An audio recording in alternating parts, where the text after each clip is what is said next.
Not appropriate anymore. But actually what he said was, oh,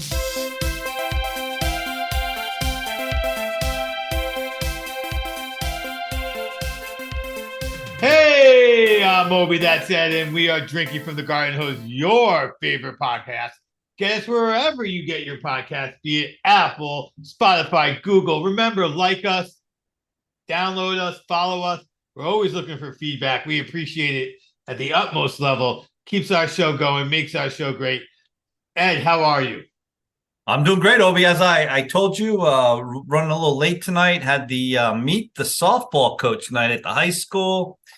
And as I shared with you, and this is a generational show, we're Gen Xers and we make fun of boomers sometimes.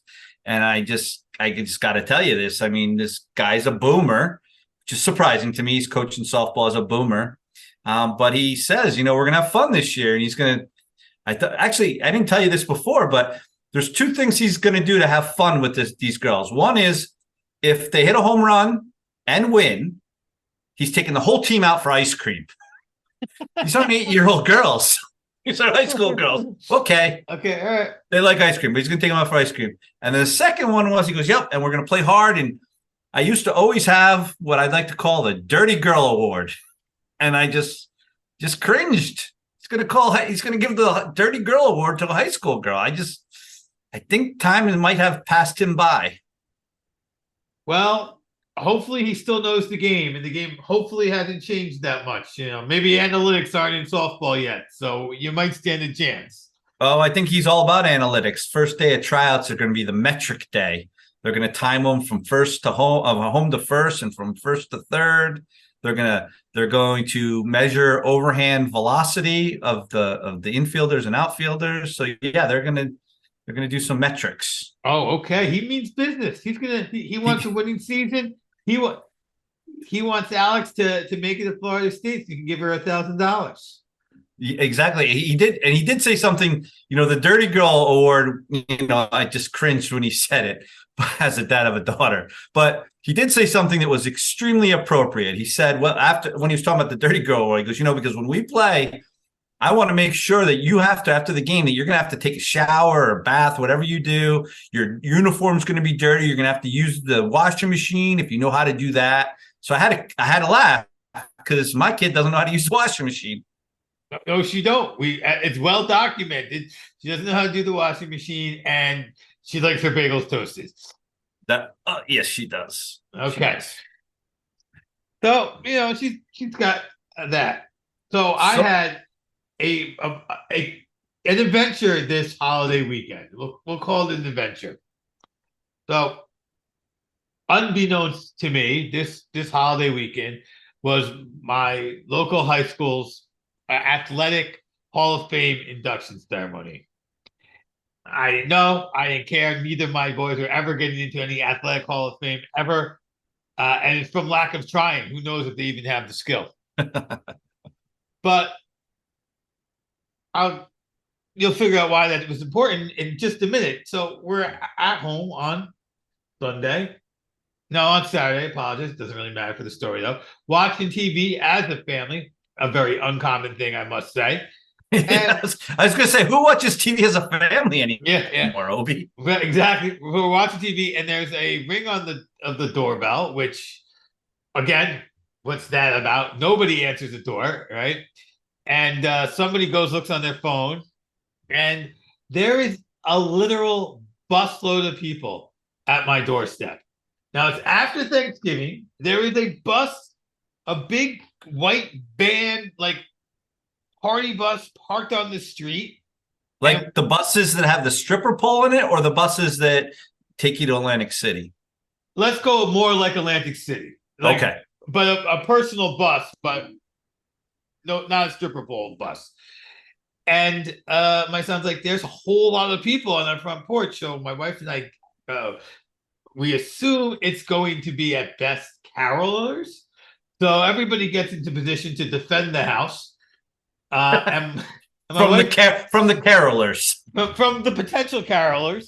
They weren't dressed Christmas. We open up the door, and the guy says to my wife, well, hi there. This is my family's ancestral home.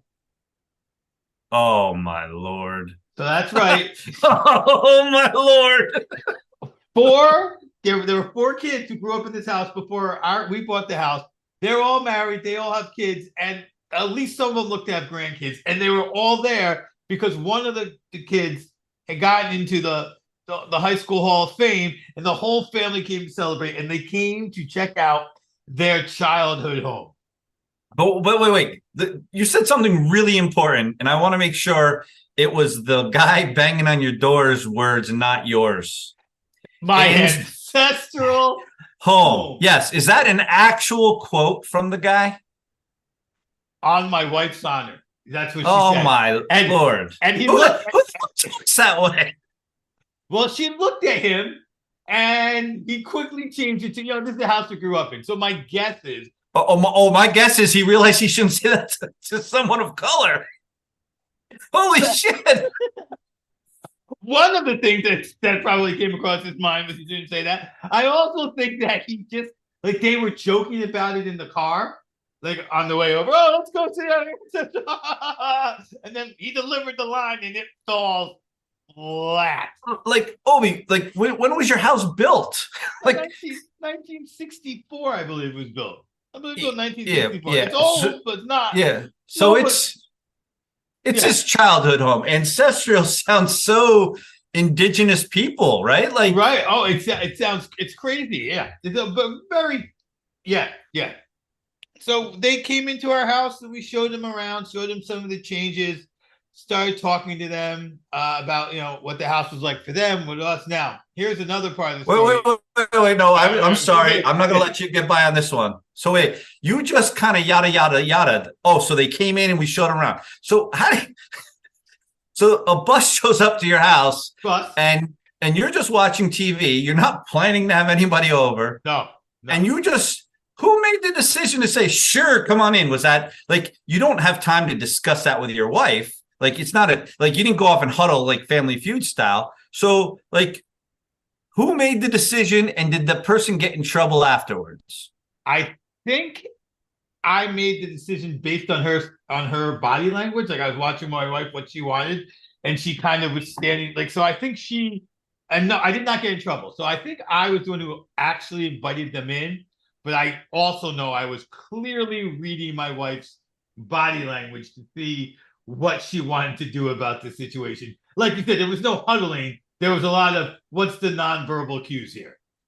And I think I read it right. And well, if you didn't get in trouble, you did read it right. Now, how many people was it? How many, when you said come on in, did they just keep coming in, like just one after another, like 20 people? Like, how many people are we talking? I would say between 10 and 15 people came into my foyer. And there were still people who never came into the foyer who were only on my front yard, and then people at the bus. Like, they had a lot of people. So the people that were on your front yard at that moment, I know what was going through their head. The reason they didn't come in is they're like, this is weird AF. Like, absolutely. They were like, this is weird as fuck. Grandma and grandpa, mom and dad have lost their ever-loving mom. Yeah. At that moment, they're like, it seemed like a good idea. Right. But I ain't going in there. And you know how I know this, Obi, and I don't want to really take from your story, but the reason I know this is there was a time in college or after college that I was walking down Fraternity Row, and I may have been with somebody who decided to go knock on our old fraternity door to say this was our ancestral college house. And he got let in. And I was standing on the porch going, there's no way in hell I'm going into my old fraternity house.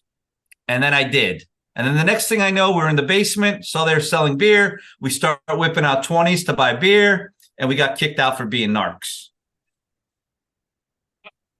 Hey, I would have been, it was always my desire to go back and check it out. And by the time I got back to check it out, it was gone.